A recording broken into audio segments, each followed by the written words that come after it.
Hi, and welcome to MFC Online. In today's video, we will be talking about ancient beauty remedies. We're going to do this with a teacher theater. 3, 2, 1, action.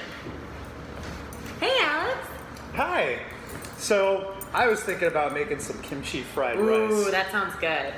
Yes. But the thing I really need the most, though, is the rice. Oh, well, you know what? Shoot. I was going to use the rice, actually, to make my very own rice bath and soak in it.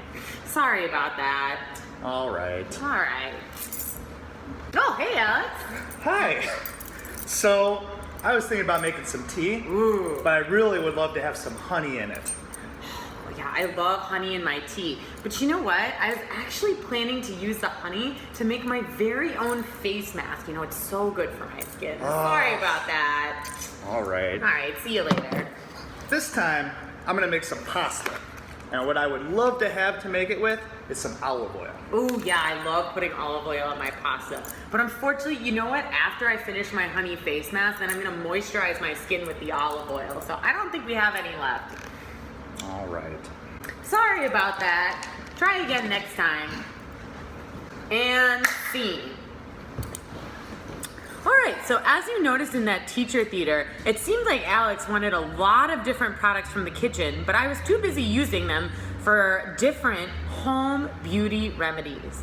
The amazing thing about your kitchen is there are so many different items, such as olive oil, which can be used for your skin, honey, which you can use as a face mask, and even rice, which apparently is good for your skin if you take a bath in it.